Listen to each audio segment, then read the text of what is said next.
Selamat datang di channel Alur Donghua. Sebelum menonton, silahkan subscribe, biar Mimin tambah semangat update-nya. Di perahu yang dalam, Helian Lingzhu tampak sangat khawatir. Ini sangat kontras dengan para praktisi muda yang bersemangat di Istana Surgawi Helian. Semua orang dan ibu mereka tahu bahwa Kekaisaran Helian sedang mengalami kemunduran, dan kemunduran itu telah berlangsung selama berabad-abad. Namun, para praktisi yang mendalam ini tidak tahu apa-apa tentang keadaan terkini. Mereka tidak tahu bahwa aliansi Qilin telah memenangkan dukungan 3 sekte, atau bahwa mereka akan bergabung dengan konferensi Qilin Abyss kali ini. Mereka bahkan tidak tahu bahwa ksatria neraka yang menyaksikan konferensi jurang Qilin ini berasal dari aliansi pemujaan Qilin. Mereka semua mengira Kekaisaran Helian akan memasuki alam Dewa Qilin seperti biasanya, bahkan jika mereka masuk sebagai peserta terlemah. Itu karena Helian Jue telah melakukan segala daya untuk merahasiakan pernyataan Zai Liancheng dan Simen Qi hari itu. Jika tidak, dijamin akan menimbulkan kepanikan besar dan kekacauan yang tidak dapat diprediksi, belum lagi Helian Jue akhirnya jatuh pingsan. Dia benar-benar tidak bisa melakukan hal lain meskipun dia menginginkannya. Semua orang mengerti mengapa Helian Jue tidak menghadiri konferensi Qilin Abyss kali ini. Itu karena dia terluka parah dan perlu istirahat di tempat tidur. Tidak ada yang menyangka Helian Lingzhu akan memimpin kelompok mereka, putra mahkota Helian Linglang lebih dari siapapun. Dia sangat marah dan bingung dan takut. Begitulah ketakutannya sehingga dia secara pribadi mengunjungi Helian Jue dalam pengasingannya beberapa kali dan bahkan mencoba memaksa masuk setelah beberapa kali ditolak. Tentu saja, dia segera dikeluarkan dari ruangan itu. Konon, putra mahkota adalah putra mahkota, dan Helian Lingzhu hanyalah seorang wanita. Meskipun kaisar sendiri yang memberi perintah, para jenius tertinggi Kekaisaran Helian masih berkumpul di sekitar Helian Linglang. Satu-satunya yang tinggal bersama Helian Lingzhu adalah Yun Ce dan Mo Changying. Di sisi lain perahu, Helian Linglang terus melirik ke arah Helian Lingzhu dan Yun Ce. Kamu tidak perlu terlihat begitu khawatir, saudaraku, seorang pangeran Helian yang berdiri di sampingnya menasihati, dikabarkan bahwa saudara perempuanlah yang menyembuhkan ayah, jadi tidak mengherankan jika ayah akan memberinya hadiah. Anda akan tetap menjadi pewaris tahta ketika semuanya sudah dikatakan dan dilakukan. Itu benar, kepala murid Istana Surgawi Helian, Fang Zhonghe menambahkan, putri pertama mungkin memiliki reputasi yang baik, tetapi Anda tetaplah putra mahkota. Berusaha sekuat tenaga, dia tidak akan mewarisi tahta sebelum kamu. Namun ekspresi Helian Linglang tidak membaik. Dia melirik ke arah Mo Changying sekali, guru ilahi tidak pernah berpikir baik tentangnya, dan dia tidak akan pernah berpikir baik tentangnya, sebelum kembali menatap Yun Ce sekali lagi. Itu semua salah wajah cantik itu, dari mana dia berasal? Siapa peduli? Pangeran Helian lainnya mencemooh, pada akhirnya, dia hanyalah mainan anak saudara perempuannya. Omong-omong, wajah Mo Changying akhir-akhir ini terlihat sangat jelek. Tidak akan lama lagi, hehehe. Suara tawa menyusul. Kali ini, bahkan Helian Linglang menemukan humor dengan melengkungkan sudut bibirnya ke atas. Meskipun mereka berdiri berjauhan satu sama lain, Mo Changying adalah murid Istana Surgawi Helian yang paling menonjol dan guru ilahi tingkat ketiga. Tentu saja, dia mendengar semuanya. Dia mengepalkan tinjunya erat-erat dan mengerutkan kening seperti badai petir, tapi dia tidak melakukan apapun. Pada saat itulah Yun Ce berjalan mendekatinya. Saudara Mo, dia memulai, putri pertama sepertinya sedang dalam suasana hati yang buruk. Dia mungkin bisa memanfaatkan perusahaanmu. Mo Changying mempertahankan postur tubuhnya. Dia bahkan tidak melirik Yun Ce saat dia berkata, akan lebih baik jika kamu pergi. Yun Ce tampak terkejut dan bingung. Lalu, dia tertawa kecil. Saya tidak mengerti maksud Anda, Saudara Mo. Ya, benar. Suara Mo Changying mengeras. Tolong jangan perlakukan aku seperti orang bodoh. Saat ini, dia hanya memperhatikanmu, dan satu-satunya alasan kamu tetap tinggal adalah karena dia. Saya telah mengawasinya sejak dia bergabung dengan Istana Surgawi Helian sebagai murid biasa. Oleh karena itu, saya mengenalnya lebih baik dari siapapun. Mo Changying berbalik. Itu adalah pilihannya dengan siapa dia ingin jatuh cinta, dan itu juga milikmu. Saya tidak akan berkomentar tentang hal itu, saya juga tidak akan marah karenanya. Itu ada di bawahku. Tapi kamu datang untuk memprovokasiku seperti ini, dia mendengus dingin, harus kuakui kamu membuatku tidak terlalu memikirkanmu. Senyum Yun Ce menghilang. Bukannya pergi, dia malah melangkah mendekat hingga berada tepat di sebelah Mo Changying. Saudara Mo, pernahkah kamu bertanya-tanya sudah berapa lama aku berhubungan dengan putri pertama? Mo Changying terdiam. Yun Ce berkata perlahan, jika kita mengabaikan saat kalian berdua membawaku dari badai pasir ke Istana Surgawi Helian, dan saat kita terbang dari Istana Surgawi Helian ke Istana Kekaisaran, aku sudah mengenalnya kurang dari 6 tahun, paling lama berjam-jam. Sebaliknya, kamu telah menjadi teman terdekatnya sejak muda. Anda berdua memulai dari titik terendah, dan Anda saling mendukung di setiap langkah. Hubungan Anda begitu dalam sehingga tidak ada hubungan lain yang bisa menandinginya. Itulah sebabnya kamu tidak ragu-ragu untuk mengejar putri pertama ketika dia pergi ke kabut tak berujung sendirian. Saya yakin dia akan melakukan hal yang sama untuk Anda. Saya hanya orang luar, bahkan belum sebulan sejak kami pertama kali bertemu, dan hubungan kami digambarkan sebagai hubungan yang dangkal. Yun Ce menggelengkan kepalanya. Apa menurutmu itu bisa dibandingkan dengan ikatanmu dengan putri pertama? Mo Changying memandangnya. Tetapi, tidak ada tapi. Yun Ce tersenyum. Saya bahkan dapat membuktikan bahwa Anda salah. Kamu bilang aku melakukan ini karena aku jatuh cinta pada putri pertama, tapi kenyataannya aku hanya melakukan ini untuk membalas budinya dan menuruti sedikit keegoisan. Kamu tahu, aku tertarik untuk memeriksanya, keluar dari alam Dewa Kilin juga. Ini adalah dunia rahasia yang didirikan oleh Raja Abaisal sendiri. Tentu saja aku penasaran, bukan? Dia berkata dengan wajah jujur, sebagai seorang pria, ada beberapa hal yang lebih penting daripada diselamatkan dari rahang kematian. Tentu saja saya harus melakukan segala daya saya untuk membayarnya kembali. Saya yakin Anda akan melakukan hal yang sama. Mo Changying sepertinya ingin mengatakan sesuatu, tapi Yun Ce melanjutkan, juga, aku akan meninggalkan alam Kilin Abyss segera setelah konferensi Kilin Abyss selesai.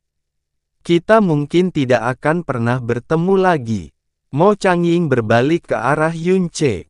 Kamu, pergi. Tentu saja, Yun Ce berkata tanpa basa-basi dan tanpa sedikit pun penyesalan, ini bukan tempat kelahiranku, dan aku tidak punya alasan untuk tinggal di sini setelah membalas budi. Itu sebabnya kamu salah jika mengatakan bahwa aku jatuh cinta pada putri pertama. Sama saja, kamu salah jika mengatakan bahwa putri pertama jatuh cinta padaku. Mo Changying tampak sangat tersentuh. Sikap dinginnya sebelumnya telah hilang sepenuhnya. Kekaisaran Helian telah mengalami kemunduran sejak lama, dan putri pertama telah mengetahui ambisi aliansi pemujaan Kilin sebelumnya. Dia sangat putus asa sehingga dia pergi ke kabut tak berujung sendirian. Itu sebabnya dia menempel padaku bukan seperti kekasih, tapi sedotan harapan yang mungkin bisa menjauhkan kegelapan. Itulah sebabnya dia bersikap terlalu percaya dan bersungguh-sungguh padaku. Sekarang kalau dipikir-pikir, dia mungkin bertaruh bahwa latar belakangku bisa menyelamatkan kekaisaran Helian. Semua hal dipertimbangkan, Yun Ce menggelengkan kepalanya dengan masam, tidak mungkin dia jatuh cinta padaku. Mo Changying jelas yakin. Faktanya, seluruh percakapan ini merupakan pengalaman yang cukup mencerahkan baginya. Anda dan dia sudah seperti keluarga, dan Anda benar-benar tidak tergantikan satu sama lain. Di sisi lain, saya paling banter adalah selimut hangat yang muncul di saat yang tepat ketika badai datang. Tidak ada perbandingan antara kami berdua. Akhirnya, Yun Ce melihat ke arah Helian Lingzu dan berkata, dia akan sedih jika kamu tidak berada di sisinya saat ini, saudara Mo. Mo Changying tiba-tiba bangkit dan berbalik ke arah Helian Lingzu. Namun, dia segera berbalik dan berkata, saudara Yun, saya merasakan kebaikan yang sama seperti yang Anda berikan kepada Lingzu dan keluarga kekaisaran. Jika Anda benar-benar berhasil membawa kekaisaran Helian ke alam Dewa Qilin, silakan bertanya apapun kepada saya saat Anda masih berada di alam Jurang Qilin. Anda berjanji bahwa saya akan memenuhi permintaan apapun. Sebelum Yun Ce bisa menjawab, dia berbalik dan menghampiri Helian Lingzu. Setelah Mo Changying pergi, Yun Ce bersandar di dinding dengan mata yang tampak setenang genangan air mati. Mo Changying tidak menyadarinya, tetapi bahkan jika dia benar-benar menganggap kebaikan yang dia berikan kepada Helian Lingzu sebagai miliknya, itu hanyalah sebagian kecil dari mengapa dia berubah pikiran. Rasa bersalahnya terhadap kesalahpahaman, dan rasa syukurnya karena tercerahkan itulah yang pada akhirnya benar-benar mengubah persepsinya tentang dirinya. Pada akhirnya, Mo Changying hanyalah orang yang berpikiran sederhana. Hanya diperlukan satu percakapan untuk mendapatkan kembali kesetiaannya. Mo Changying jelas tidak berpengalaman dalam percintaan. Jika tidak, dia akan menyadari bahwa cinta seumur hidup tidak dapat dibandingkan dengan momen yang menyentuh hati. Hal ini berlaku baik bagi pria maupun wanita. Namun hasil ini bagus. Paling tidak, dia bukanlah variabel yang perlu diwaspadai. Bahkan, dia mungkin terbukti berguna. Dia mulai bertingkah seperti Qi Wuyao setelah menyerap ingatannya. Alam Dewa Qilin terletak di pusat alam Jurang Qilin. Disitulah pintu masuk ke alam Dewa Qilin berada. Alam Dewa Qilin memiliki pasir dan batu paling ganas di jurang neraka. Itu juga merupakan tempat tinggal Qilin terakhirnya. Banyak orang tertarik dengan Qilin terakhir, tetapi hanya sedikit orang yang pernah mengunjungi alam Jurang Qilin. Itu karena penghalang yang dibuat untuk melindunginya dibuat oleh Raja Abaisal sendiri, dan penghalang itu hanya dibuka setiap 600 tahun sekali. Selain mencoba menembus penghalang, tidak ada gunanya mengunjungi tempat itu. Saat ini, alam Dewa Qilin dipenuhi dengan kapal-kapal besar dan kecil. Alam Dewa Qilin selalu dikendalikan oleh dinasti Helian dan 3 sekte. Oleh karena itu, semua orang menganggap konferensi Qilin Abyss sebagai kompetisi antara 3 sekte, sebuah kompetisi untuk memutuskan siapa yang dapat menikmati kue terbesar di alam Dewa Qilin. Meski begitu, hanya para jenius paling cerdas dan terhebat dari alam Qilin Abyss yang diizinkan untuk berpartisipasi dalam konferensi Qilin Abyss. Itu bukanlah persyaratan sebenarnya, tapi mungkin juga demikian. Selain itu, mereka dijamin akan tumbuh lebih kuat setelah alam Dewa Qilin atau bahkan mengalami transformasi total. Di masa depan, mereka pasti akan bergabung dengan kekuatan tertinggi dari alam Jurang Qilin juga. Dalam hal ini, peserta konferensi Kilin Abyss juga merupakan penguasa masa depan alam Kilin Abyss. Tentu saja, semua faksi ingin menontonnya jika hanya untuk mengetahui seperti apa Kilin Abyss Realm beberapa dekade kemudian. Penonton di langit saja berjumlah hampir 100.000. Jumlah ini mungkin tidak seberapa di alam dewa, tapi di neraka di mana penduduknya berjuang hanya untuk bertahan hidup hingga generasi berikutnya. Ada banyak orang, Sekte Boulder Mendalam, Sekte Seribu Pisau, dan Sekte Pasir Api sudah menunggu di area tengah. Perahu besar Kekaisaran Hellion juga hadir, tapi siapapun dapat mengetahui bahwa kehadiran mereka jauh lebih lemah dibandingkan ketiga sekte. Ketiga sekte tersebut terus tumbuh semakin kuat, dan Kekaisaran Hellion terus melemah setiap generasinya. Ini adalah sesuatu yang sudah lama disadari semua orang. Mereka yakin persaingan utama akan terjadi antara ketiga sekte tersebut, dan Kekaisaran Hellion ada di sini untuk mengklaim tempat terakhir seperti biasa. Karena ini adalah pertama kalinya dia memimpin acara penting seperti itu, Hellion Lingzhu harus memberikan segalanya untuk menjaga ketenangan dan martabatnya. Kenyataannya, dia lebih gugup dan khawatir dibandingkan sebelumnya dalam hidupnya. Matanya dengan cepat menemukan aliansi penyembahan Kilin berdiri di sudut yang jauh dan tidak mencolok. Jika dia tidak mengetahuinya, dia akan mengira mereka adalah bagian dari penonton. Seseorang memperhatikan tatapannya dan memberinya seringai arogan. Yunce, dia mengirim pesan dengan hati-hati, apakah kamu yakin semuanya akan baik-baik saja? Percayalah padaku dan dirimu sendiri, jawab Yunce dengan suara lembut, aku tidak pernah mengingkari janji. Itu benar. Sekte Boulder Mendalam dan aliansi pemujaan Kilin bukanlah apa-apa baginya, dan dia telah menyelesaikan sesuatu yang bahkan membuat leluhur penjaga menolak keras dengan mudah. Hellion Lingzhu menarik napas dalam-dalam dan merasa sedikit lebih tenang dari sebelumnya. Oh, keluarga kekaisaran mengirim seorang gadis untuk berpartisipasi dalam konferensi Kilin Abyss kali ini. Suara pedas tiba-tiba terdengar dari samping. Itu milik Master Sekte Muda dari Sekte Seribu Pisau, Wan Zongyue. Dia memandangnya dari sudut matanya, dan nadanya arogan dan penuh dengan sedikit rasa schadenfreude. Gadis, Mo Changying langsung menatapnya seperti elang. Apakah kamu buta? Beraninya kamu tidak menghormati putri pertama. Oh, dia putri pertama. Wang Chongyue berseru dengan pura-pura sadar sebelum menjadi lebih arogan. Jadi bagaimana jika aku tidak menghormatinya? Apakah Anda akan mengasingkan saya ke Sandy Pits, atau Anda akan mengeksekusi saya hingga 9 generasi? Aku sangat takut. Itu merupakan rasa tidak hormat yang terang-terangan terhadap Kekaisaran Hellion, tapi tidak ada satu pun rekannya yang mencoba menghentikannya.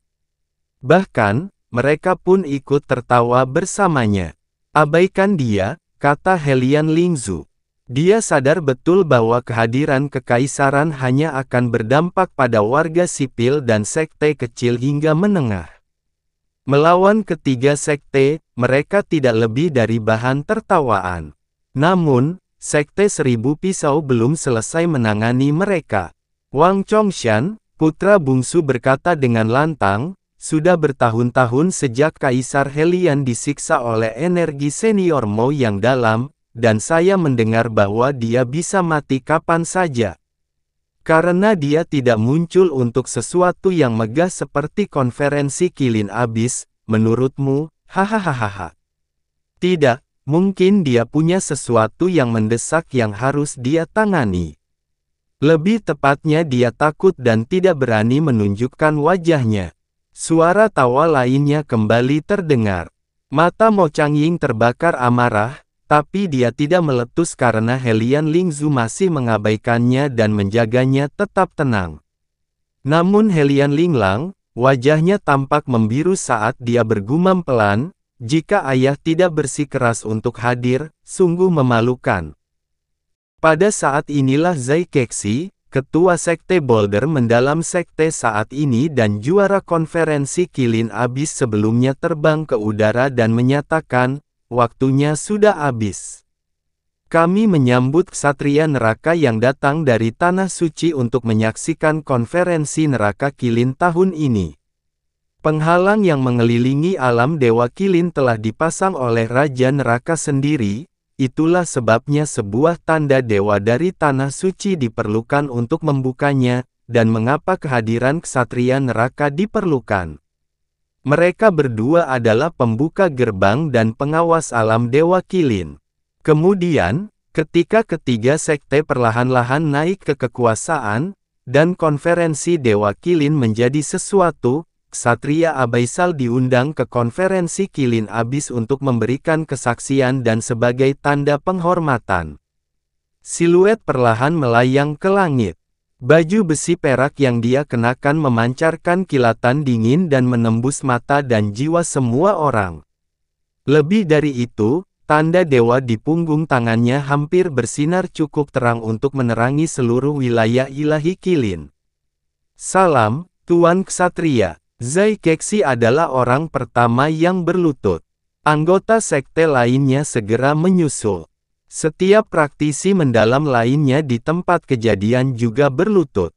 Sepertinya mereka sedang menyembah dewa, yang tidak jauh dari kebenaran. Bagi para penghuni jurang maut, Tanah Suci adalah tempat perlindungan tertinggi. Secara alami, penduduk Tanah Suci juga seperti dewa. Namun, teriakan keterkejutan segera muncul setelah ksatria neraka menunjukkan wajahnya. Apakah dia? Simen Boyun. Itu benar-benar Simen Boyun. Banyak orang yang mendongak kaget, dan tangisan kaget terdengar seperti api. Itu benar. Dia adalah wakil ketua aliansi dari Aliansi Ibadah Kilin, Simen Boyun. Bukankah dia meninggal beberapa tahun yang lalu? Kalau dipikir-pikir, dia menjadi ksatria neraka. Rumor itu ternyata benar. Dia tidak hanya selamat dari kabut tak berujung, dia bahkan menjadi ksatria neraka dari Tanah Suci. Lalu, apakah itu berarti aliansi penyembahan Kilin, sebenarnya adalah faksi terkemuka sekarang? Teriakan keheranan tidak berhenti untuk waktu yang lama. Segera, kerumunan akan melontarkan pandangan ragu dan simpatik ke sisi Helian. Semua orang tahu bahwa aliansi penyembahan Kilin berkembang pesat. Sudah lama sepertinya mereka akan menjadi sekte terbesar keempat di alam jurang Kilin. Sekarang mereka memiliki Abyssal Knight, mereka seharusnya lebih kuat dari Kekaisaran Helian, bukan? Apakah ini berarti faksi kelima akan memasuki alam Dewa Kilin? Atau akankah mereka menghilangkan bagian yang paling lemah sehingga kuenya tidak terlalu tipis?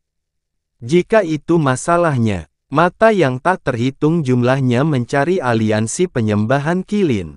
Mereka segera menemukan bahwa praktisi mereka sedang bersiap untuk sesuatu. Ketua aliansi, Simen Borong, dan ketua aliansi muda, Simen Hong semuanya hadir. Para Helmsmaster dan Hallmaster juga hadir. Praktisi muda di belakang jelas bersiap untuk bertempur juga. Mereka pasti akan berpartisipasi dalam konferensi Kilin Abyss tahun ini. Tangisan tanpa henti dan tatapan aneh yang terus-menerus ditembaki oleh penonton membuat seluruh kelompok Helian sangat tidak nyaman. Kebanyakan dari mereka berpikir bahwa mereka akan dapat memasuki alam Dewa Kilin sebagai peserta terakhir. Pikiran untuk memperbaiki posisi mereka tidak pernah terlintas dalam pikiran mereka. Sekarang mereka khawatir. Helian Lingzu menutup matanya agar dia tidak perlu berurusan dengan penampilannya. Sebagai salah satu dari sedikit orang yang mengetahui segalanya, Kusian menghela nafas, ini akan sulit. Tidak perlu terlalu khawatir. Mo Changying menarik persepsi rohaninya dan berkata dengan tenang, aliansi penyembahan Qilin baru saja naik ke tampuk kekuasaan baru-baru ini. Saya hanya merasakan dua guru ilahi yang berusia di bawah 600 tahun, dan mereka juga merupakan guru ilahi tahap awal. Di sisi lain, kami memiliki 3 guru ilahi. Saya sendiri yang bisa menangani mereka berdua, apalagi kita bertiga bersama-sama. Konferensi Qilin Abyss adalah turnamen antara semua Divine Master muda yang berusia di bawah 600 tahun. Divine Sovereign hanya ada di sana untuk mengisi kekosongan. Bagaimanapun, kesenjangan antar dunia tidak dapat diatasi. Tiba-tiba, Mo Changying mengerutkan alisnya. Itu karena dia mengingat penolong yang kuat yang disebutkan si Menqi hari itu. Jika Anda benar-benar ingin kami menginjak wajah Anda, maka saya tidak keberatan memberi Anda peringatan dini. Kami telah merekrut banyak penolong yang kuat untuk konferensi ini, tetapi satu dari mereka sudah cukup untuk menghancurkan semuanya. Lajang, salah satu dari Anda. Mo Changying menyebarkan persepsi spiritualnya sekali lagi untuk mencari apa yang disebut sebagai penolong yang kuat ini, namun dia kembali tanpa membawa apa-apa. Kita tidak boleh gegabah, kata Kusian dengan sungguh-sungguh. Jika apa yang Anda katakan itu benar, aliansi pemujaan Qilin tidak akan mengungkapkan diri mereka kepada kami, apalagi mengunjungi Yang Mulia untuk menyombongkannya. Tidak hanya itu, aliansi pemujaan Qilin juga harus mempertimbangkan wajah Simen Boyun. Dia adalah ksatria abaisal yang mengawasi konferensi Qilin Abyss dan pendukungnya. Jika aliansi pemujaan Qilin mencoba menerobos masuk hanya untuk dipermalukan dalam pertempuran, akibatnya wajah Simen Boyun akan sangat menderita. Tidak perlu dikatakan bahwa mereka tidak akan pernah membiarkan hal ini terjadi. Kami pastinya tidak boleh membuat kesalahan dengan meremehkan lawan mereka, tapi tidak perlu terlalu gugup juga. Pada saat inilah Yun Ce memilih untuk angkat bicara. Aliansi pemujaan Qilin berpikir mereka dapat menggunakan Simen Boyun untuk keuntungan mereka, tetapi jika dipikir-pikir, dia juga dapat berguna bagi kita. Mo Changying dan Helian Lingzu segera menatapnya. Apa maksudmu? Apa yang lebih penting bagi seorang Abyssal Knight? Yun Ce menjelaskan perlahan, jiwa mulia mereka, tentu saja. Menyenangkan sekali menjadi ksatria neraka, namun pada saat yang sama, mereka tidak boleh lupa bahwa mereka mewakili rakyat dan wajah tanah suci. Oleh karena itu, Yun Ce menyipitkan matanya. Dia harus menempatkan keluhuran dan keadilan di atas segalanya. Kalau tidak, dia akan mencemari kehormatan ksatria neraka dan merusak wajah tanah suci. Salah satu alasan mengapa banyak orang hadir hari ini adalah untuk menyaksikan jiwa mulia ksatria abaisal dengan mata kepala sendiri. Oleh karena itu, saya yakin dia tidak akan berani menjadi hakim yang tidak memihak saat ini. Dengan mengingat hal tersebut, apa yang harus kita takuti dari hakim yang tidak memihak? Jika ada, dia merendahkan suaranya, saya yakin dia akan lebih berguna bagi kita daripada aliansi penyembahan Qilin. Menurut Qiu Yao, ada beberapa tipe orang yang paling mudah dimanipulasi. Salah satu dari mereka adalah orang yang berpikiran satu arah, atau lebih tepatnya, orang yang berprinsip dan harus menjunjung tinggi prinsip mereka, apapun yang terjadi. Tipe lainnya adalah orang seperti dia, seseorang yang memiliki terlalu banyak keterikatan. Simen Boyun mungkin berasal dari alam Qilin Abyss, tapi dia sekarang adalah ksatria neraka dari tanah suci. Itu adalah perubahan yang dia terima dengan sukarela, suatu kehormatan yang dia anggap sebagai yang terbesar dari semuanya. Oleh karena itu, dia tidak akan pernah berani menodainya di depan umum, seperti bagaimana Mo Beichen tidak benar-benar membunuh Helian Jue meskipun dia sangat membencinya. Mo Changying dan Helian Lingzu terdiam beberapa saat. Tidak ada yang tahu harus berkata apa untuk sementara waktu. Apa yang dikatakan Yun Ce memang benar, tapi apakah ada orang di alam jurang kilin yang memiliki kekuatan untuk benar-benar menuntut ksatria jurang neraka menjunjung prinsipnya? Tentu saja tidak. Jadi mengapa dia berpikir bahwa Abyssal Knight akan bermain sesuai aturan? Misalnya saja, secara umum diberitakan bahwa dosa seorang pangeran harus dihukum sama seperti orang biasa. Tapi di saat yang sama, semua orang tahu itu omong kosong belaka. Tiba-tiba, Yun Ce merasakan sesuatu dan melihat ke arah aliansi penyembahan kilin. Dia melihat sekilas sesuatu berwarna abu-abu putih di bagian paling belakang kerumunan, dan auranya milik. Tunggu sebentar, apakah itu yang disebutkan Mo Beichen saat itu? Mengapa orang seperti itu datang ke tempat sekecil kilin Abyss Realm? Mereka mungkin adalah bala bantuan kuat yang mereka undang, tapi tidak mungkin Kilin Worship Alliance adalah penggagasnya di sini, artinya mereka mengundang diri mereka sendiri kemari. Ada apa, Saudara Yun? Mo Changying bertanya ketika dia menyadari ketenangan dalam aura Yun Ce. Aliansi pemujaan kilin sudah pasti siap, kata Yun Ce, mereka dijamin memasuki alam dewa kilin kali ini. Mo Changying terdiam. Pada saat inilah suara Simen Boyun terdengar di seluruh area dan meredam semua kebisingan dalam sekejap.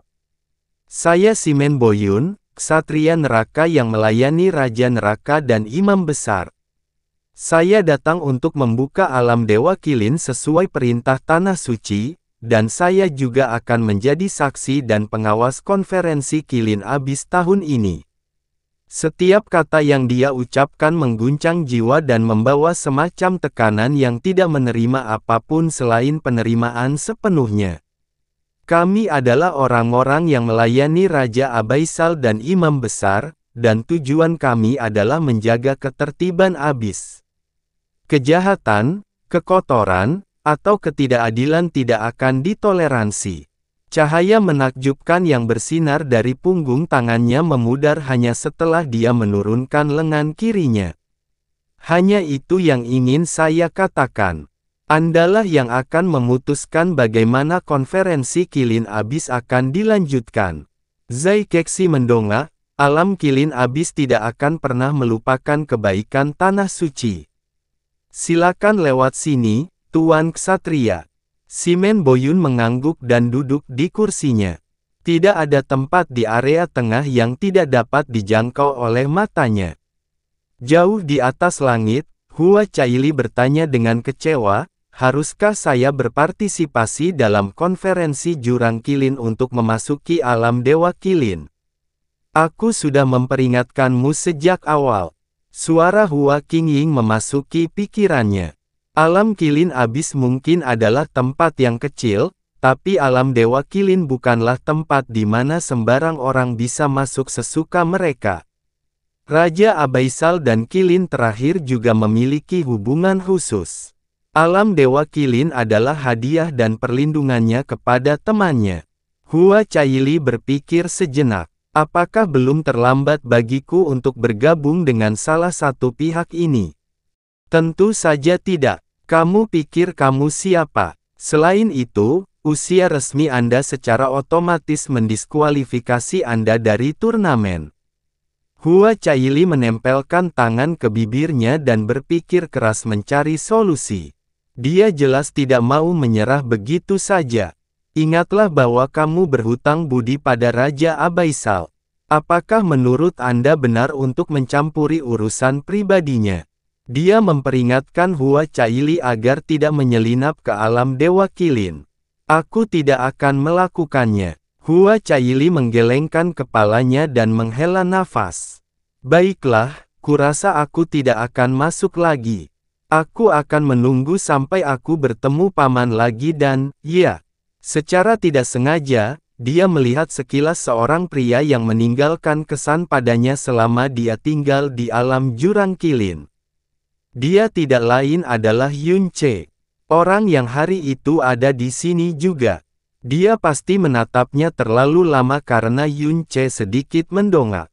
Karena debu jurang semakin berkurang pengaruhnya dari waktu ke waktu, persepsi spiritualnya telah berkembang hingga melampaui persepsi Hua Kali. Secara alami, dia bisa merasakan kehadirannya. Kenapa dia ada di sini? Yun Ce berpikir dengan heran. Dia seharusnya sudah meninggalkan tempat ini sejak lama. Tidak ada apapun untuknya di sini. Dia bertanya-tanya apakah dia harus menatap matanya atau berpura-pura tidak menyadarinya. Pada akhirnya, dia memilih yang terakhir. Sementara itu, Zai Kexi telah kembali ke anak buahnya dan menyatakan dengan suara lantang, alam Dewa Qilin adalah hadiah tak tertandingi yang diberikan Raja Abaisal sendiri kepada kita, dan itu semua berkat dia kita memiliki apa yang kita miliki saat ini. Demi dia dan masa depan Qilin Abyss Realm, kami memiliki aturan di mana setiap orang yang layak diizinkan memasuki alam Dewa Qilin. Dia meluangkan waktu sejenak untuk menatap mata semua orang sebelum melanjutkan, hari ini, kekuatan tertinggi di alam jurang Qilin adalah Sekte Mendalam Boulder, Sekte Seribu Bilah, Sekte Pasir Berapi-api, dan Kekaisaran Helian. Hal ini tidak berubah selama puluhan generasi. 1000 orang diizinkan memasuki alam Dewa Qilin. Berdasarkan klasemen, juara Qilin Abyss Conference boleh memasukkan 400 orang, runner-up boleh memasukkan 300 orang, runner-up kedua boleh memasukkan 200 orang, dan juara terakhir adalah diizinkan memasukkan 100 orang ke alam Dewa Qilin. Dikatakannya, hal ini sudah terjadi selama puluhan generasi. Master Sekte Wan, Master Sekte Lai, Helian, Zai Kexi sengaja berhenti sejenak sebelum melanjutkan, jika tidak ada keberatan, maka kita akan memulai konferensi Qilin Abyss tahun ini. Hahaha, jika setiap orang yang layak diizinkan memasuki alam Dewa Qilin, apakah itu berarti hal sebaliknya juga terjadi? Bahwa yang tidak layak akan diganti. Segera setelah Zai Kexi selesai, sebuah suara yang terlalu dini namun dinantikan muncul. Itu adalah Simen Borong yang melangkah keluar dengan ekspresi tenang dan tenang. Dia tidak lupa melirik kelompok Helian. Sejak mengetahui bahwa ksatria neraka yang menyaksikan konferensi neraka Qilin tahun ini tidak lain adalah X-Men Boyun sendiri, banyak orang yang mengira hal ini akan terjadi. Itu sebabnya orang banyak hanya menoleh untuk melihat kelompok Helian daripada bergosip tentangnya. Tiba-tiba, semua orang mengerti mengapa Kaisar Helian mengirim putri pertama untuk memimpin kelompok mereka alih-alih muncul sendiri. Tampaknya luka-lukanya adalah sebuah kebohongan. Dia pasti sudah mengetahui campur tangan aliansi pemujaan Qilin sebelumnya dan memutuskan bahwa dia lebih memilih mengorbankan putri pertama daripada wajahnya sendiri. Itu sangat cocok dengan apa yang mereka ketahui tentang Kaisar. Zai Kexi berkata dengan serius, tampaknya aliansi penyembahan Qilin juga ingin mengambil bagian dalam pemberian alam Dewa Qilin. Kami semua tahu seberapa cepat pertumbuhan Anda akhir-akhir ini. Secara pribadi, menurutku Anda memenuhi syarat untuk memasuki alam Dewa Qilin. Dia menggelengkan kepalanya sambil tersenyum. Namun, ini bukanlah masalah yang bisa aku putuskan sendiri. Kita harus bertanya pada Sekte Seribu Pisau, Sekte Pasir Api, dan Kekaisaran Helian apakah mereka mau menerima pintu masuk ini juga. Pada saat inilah Helian Linglang tiba-tiba mengambil langkah maju dan menyatakan, Kekaisaran Helian tidak keberatan dengan ini. Tatapan yang tak terhitung jumlahnya tertuju pada putra mahkota. Helian Lingzu berbalik karena terkejut dan berkata, saudaraku, kamu. Helian Linglang berkata dengan nada lurus, aliansi pemujaan Qilin dan alam jurang Qilin merasa terhormat karena ksatria neraka telah muncul di tengah-tengah kita. Ini saja membuat aliansi penyembahan Qilin memenuhi syarat untuk memasuki alam Dewa Qilin. Oleh karena itu, Kekaisaran Hellion dengan sepenuh hati setuju dengan masuknya mereka. Untuk sesaat, semua orang terdiam. Hellion Linglang juga tampak sangat bangga pada dirinya sendiri. Dia tidak hanya memuji dirinya sendiri karena bertindak lebih cepat daripada saudara perempuannya, dia juga berpikir bahwa dia memuji dan menjilat Simen Boyun. Namun ketika dia melihat ke arah Simen Boyun, dia menyadari bahwa wajah ksatria neraka itu gelap gulita seperti awan badai. Cara dia memandangnya sangat membuatnya kedinginan. Yunce mencibir dalam hati, astaga, mustahil menghentikan orang-orang ini untuk mengutuk kerajaan mereka sendiri. Hellion Linglang mengira dia sedang mengolok-olok Simen Boyun, dan jika komentarnya terjadi secara pribadi, mungkin itu akan berhasil. Tapi saat ini, dia mungkin juga memfitnah jiwa mulia ksatria neraka di hadapannya, dan itu sebelum menyebutkan betapa bodohnya keputusannya untuk mendukung masuknya aliansi pemujaan Qilin. Kusian juga menghela napas dalam-dalam. Sebagai kepala istana dari istana surgawi Hellion, dia tidak memiliki hak untuk menegur putra mahkotanya. Dia hanya bisa menahan kekecewaan dan kesedihannya yang tak terhingga di dalam dirinya. Hellion Jue sudah cukup buruk, tetapi memikirkan pewarisnya akan lebih buruk lagi.